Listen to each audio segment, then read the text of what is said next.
Hey everyone, Bryan Zane here, and I am joined by old egghead here, Mr. J Biggs. I'm covering it up today. Okay. Keeping the hat on. I'll accept that. We are here to talk about Survivor Series 2018. What a wild and woolly week it's been in the build. It's like everything that matters has changed. In a matter of like 24 hours, everything changed about this pay-per-view. It went from mediocre to I'm kind of excited. Yeah, I mean, even before what happened on Monday and Tuesday happened, I was getting more excited based on the build and what they did on the go-home week alone for Raw. Right. And then everything went to shit with Becky Lynch's injury. But SmackDown recovered pretty nicely, and now things are it's chaotic, but I feel like it's a good chaos. Right, it keeps you interested. Yeah, exactly. Kind of like the olden days, that unpredictability, even though it comes at the expense of some matches I kind of wanted to see. Let's start with the first match that's been scheduled for the pre-show. It's the big Raw versus SmackDown Tag Team Survivor Series match. It's a tag team match full of tag teams. Right. And there's the Usos, there's the New Day, and there's literally everyone else. Like, the WWE has done such a good job over the last couple of years of making us not care about the tag team divisions across both shows. And like I said, it's those two teams, and just on that alone, before they confirmed who the last three teams were on Team SmackDown, you could have had just those four guys, 5 if you include the third New Day member, against all of Team Raw, and I still would have given it to SmackDown. Well, they're trying with Gable and Rude. Yeah, that's that team, and by association, the Ascension, are the teams that they have put the most effort into over the last month or so. Just had to put that much effort into the Ascension when they first debuted. Yeah. Jesus. I feel they've cared more about the Ascension now than they had in the previous 2 or 3 years. Well, they finally got over in Southpaw. Yes, exactly. All it took them was to be the surfer dudes with attitude. So, what's your pick for this opening match? I'm just gonna probably go safe and say the New Day. Well, yeah, Team SmackDown. Yeah. Oh yeah. Yeah. It's somehow. gonna. I mean, if it's not Team SmackDown winning this thing, it's gonna be a huge miscarriage of justice. Because how could you even touch those two tag teams, New Day and the Usos, alone? And then. That could be the way they put over someone like Rude and Gable, though. It's like if they get the wins on teams like that, that would be like, okay, now Raw has some actual competition for AOP. That would be, yes, that's not a bad idea, actually, because right now the landscape on Raw, I think, is worse off. And if you think about it that way, that is actually not a bad way to try and build some cred for a team like Gable and Rude. I'm still going to say Team SmackDown is my pick, though. Yeah, I'm going to go with SmackDown, too. Speaking of tag teams, let's move on to the Raw Tag Champs, the AOP, versus the SmackDown Tag Champs in the Bar. This one I'm really curious about because we all know that Sheamus and Cesaro as a team are one of the best in the company right now.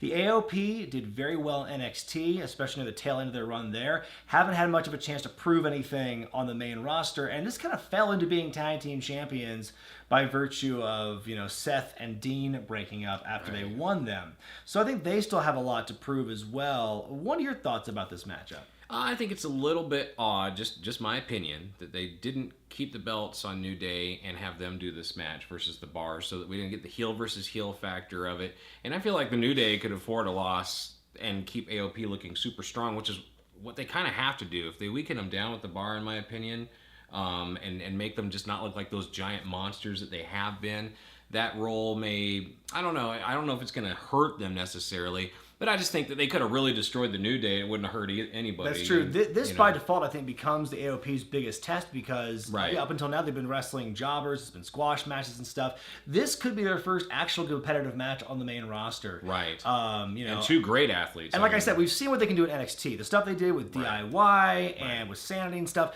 that stuff was awesome. But I'm saying to the audience that might not be familiar with their work on NXT, it's going to be an uphill climb. Who's going to be over after this? That's my question. That's my big question, too, because like you said, it is heel versus heel. You've got the new tag champs. They're both teams are newly christened tag team champions in their respective brands. Right. AOP, I think, has more to...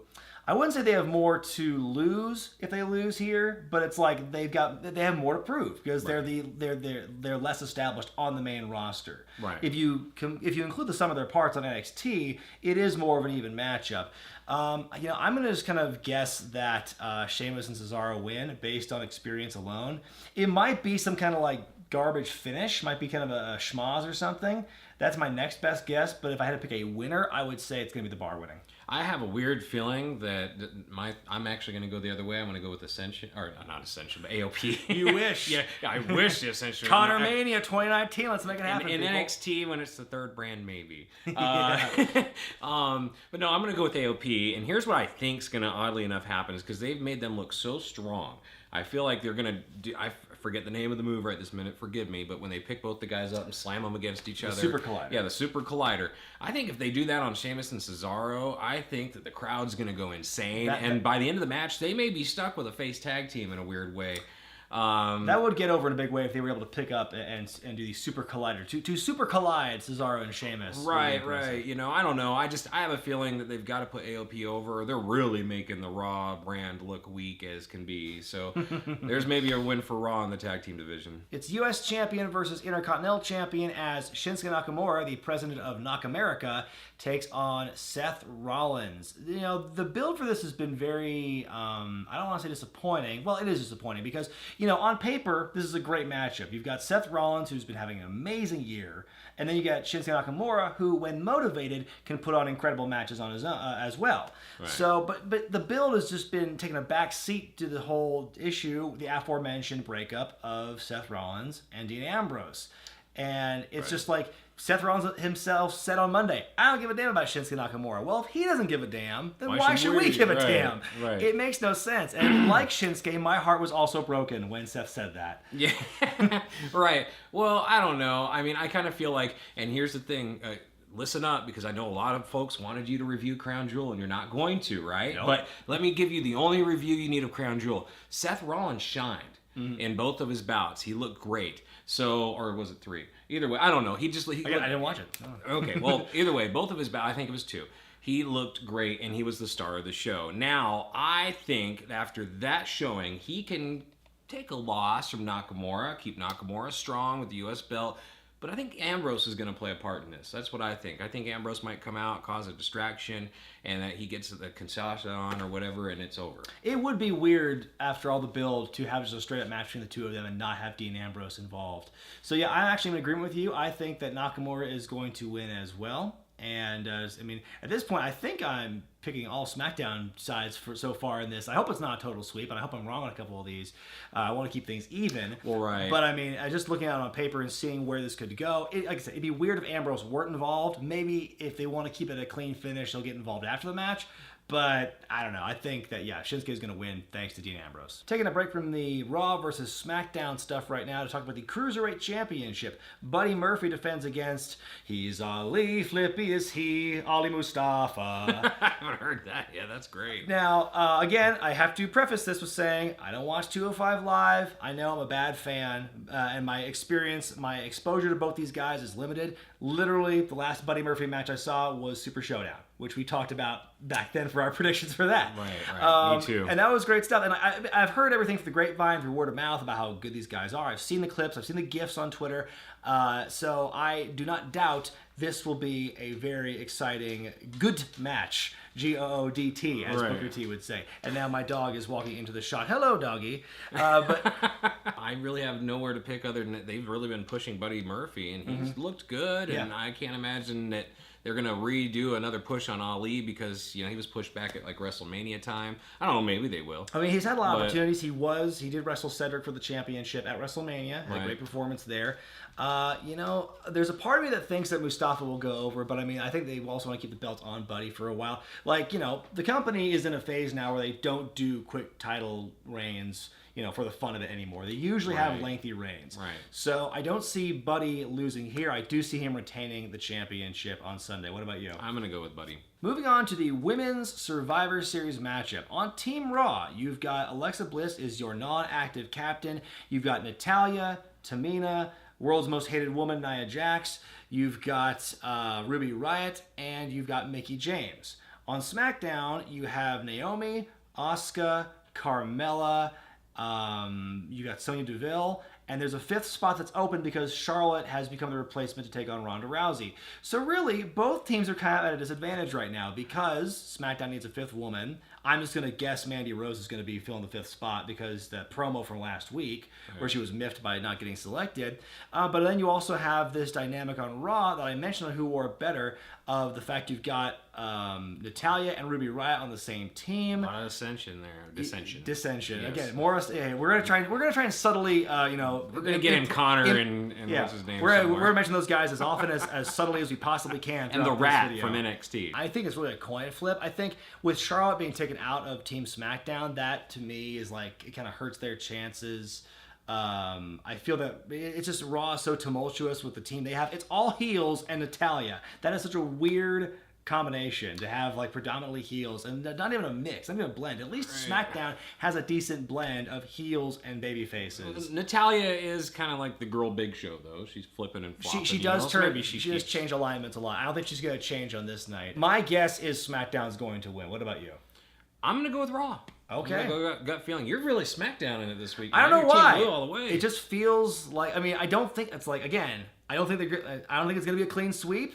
But just looking on paper, that's what I think's going to happen.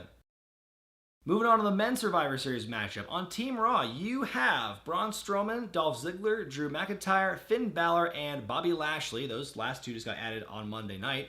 Versus The Miz, Shane McMahon, Smojo, Rey Mysterio, and Jeff Hardy. Of course, Daniel Bryan was part of the SmackDown team, and he's no longer on the team for reasons we'll get to in a minute.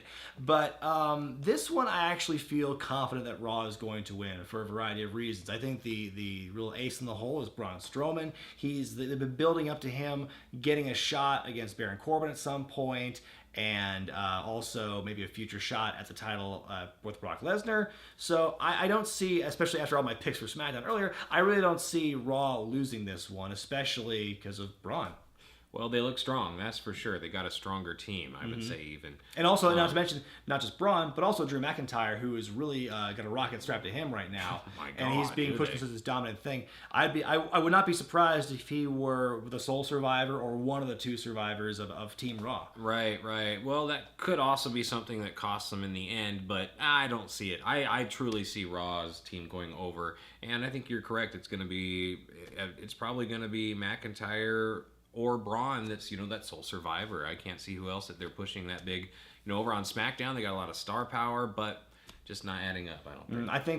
I think what hurts SmackDown's cause is the fact that I know it's kind of irrelevant, but to me it seems how little time there's been for a build of that team. Like Raw's had maybe 1 or 2 weeks of extra advantage to add people, and everything's thrown together on SmackDown last minute. And again, kind of outside their control in a lot of ways, but that's just how I feel about it. I'm excited to see Rey Mysterio get thrown around by Braun Strowman. That would be fun. Pretty interesting. Well, this match feels like it's become a lot easier to predict. With Becky Lynch now out of the match due to her injury, Charlotte Flair has been inserted to replace her against the Raw Women's Champion Ronda Rousey. What can you say about this? This is a match that I think everyone was most excited for before the injury. Now it's not happening, and like a lot of people have been saying, silver lining, you could build Becky and Ronda to WrestleMania, and it could possibly be the main event if they play their cards right. And that's a big if, by the way. I'm not saying it's going to happen, but it will certainly be a high-profile match if they are patient and wait till then. But now you got Charlotte versus Ronda. What's your take on that? Well, the IWC out there has gotten their WrestleMania 35 main event early. Yeah. But you know what? Hey, I said it earlier. The pay-per-view went from mediocre to somewhat exciting in about a 24-hour stretch. This is one of the reasons. And I think that this is going to be a great just athletic contest for Ronda Rousey, especially to show off that she can actually wrestle a little bit more with someone like Charlotte Flair. Yeah. So I'm excited to see that dynamic out of her. I expect Rousey to win in the end. Yeah. Absolutely. There's no question about that. But I think this is going to be a great test for her. I really, truly do. This match, I don't think, is the match we wanted to see, but I'm with you in saying it's going to be a good match. I think when Ronda's paired with the right people, the matches can be very exciting. I think this is going to be the opposite of Ronda and Nikki Bella, for example. And again, it is, to me, kind of a foregone conclusion. Don't see Ronda losing this one. I see her winning here against Charlotte. I think it's going to be entertaining. Is it going to be Ronda versus Becky? No, but at least we have, the small comfort in our minds that at this moment that match could still be happening at a later date. And if they, again, build it properly, it could be an amazing match. Again, WWE, if there's someone out there that works for WWE listening that writes and makes storylines happen, don't fuck this up. This could be a really good match. And finally, let's talk about the Universal Champion Brock Lesnar versus, I guess, Paul Heyman's number one pick on SmackDown, Daniel Bryan, the new WWE Champion. First off, Jay, what the hell do you think about what happened on Tuesday? Well, I didn't see it happening. I definitely didn't see that coming. But I'm excited that it did, because we're finally getting our WrestleMania 31 should have main event. Yep. And, I don't know. I think it's not as exciting as it was then. But I am excited to see the match because I like the dynamic of what they do. Like, I literally last week went back and watched AJ and Brock from last year because I'm like, okay, how are they going to play this again? Because I thought last year's match was great. For someone that size, of AJ's size and Lesnar, the way they played it off, perfect. It didn't look like this total squash, which you might expect, right? Mm-hmm. But now Daniel Bryan's like, he's got all that heart. How's he going to come? Now he's using heel tactics, stuff like that. I mean, there's so many dynamics now. Yeah, the dynamic of that match has totally changed with Daniel becoming heel because, if you look at it on paper, when Daniel was a face going against Lesnar, it's a given he's going to be taking a lot of punishment, showing a lot of heart. And I know that the traditional face-heel dynamic doesn't really play into it. It's kind of off the table when it's this interbrand, once-a-year kind of thing, and there's not a real feud or heat behind it. But you got to believe he's going to be trying to heel a little bit. But when you got Lesnar, who's also a natural heel, how is the audience going to react to that? I'm so excited in a way. It's kind of like a hoping for entropy, hoping for chaos sort of thing. Just wondering what in the hell, how are they going to play this off? Daniel as the champion is another thing, just because, like you said, it was predicted or people wanted to see Brock versus Daniel a few years ago at WrestleMania. I mean, there's some sadists in the audience right now who people want that match, especially for a guy who spent all this time off on the shelf with concussions, and now you got a guy in Lesnar who, I'm not saying is unsafe, I'm saying he's very stiff and he likes to throw people around and dump them on their heads. So I am concerned. I hope that they treat each other well and that nothing bad happens. I am a little bit legit concerned for Daniel Bryan's well-being in this. I don't want to see him win this belt and then have to drop it again because he gets his bell wrong. I think Lesnar just looks really super stiff. I'm sure if you talk to people that work with him, that they would say... I'm sure he can work. I'm sure he can work if he wants to work. I'm not saying he can't. Right. No, I know that. I'm saying that, you don't want a situation like with Randy Orton where he just busted him open, I get that. Right. He's that male Nia Jax. Yeah, I get it. I don't want it either. Here's what I think they're actually going to do. I think that what they're going to do is they're going to show a super heel side of Daniel Bryan in this match. One where he has to become cunning. He has to come up with innovative shit because he is a smaller guy. You can't just wrestle a beast the size of Brock Lesnar. Yeah, and to throw him around, he doesn't want to get caught. People even know that story with his concussions. You don't want to get caught and toward the point where they're throwing how many times he's been German suplexed up on the screen so we can all cheer. 15! Yeah. Like at Mania 32. We were referring to Dallas, by the way. Yes. That was so stupid. But yeah, I don't know. I think that we're going to see, this is my prediction, I think we're going to see Daniel Bryan win it somehow. Really? Yeah, I don't know how it's going to go down.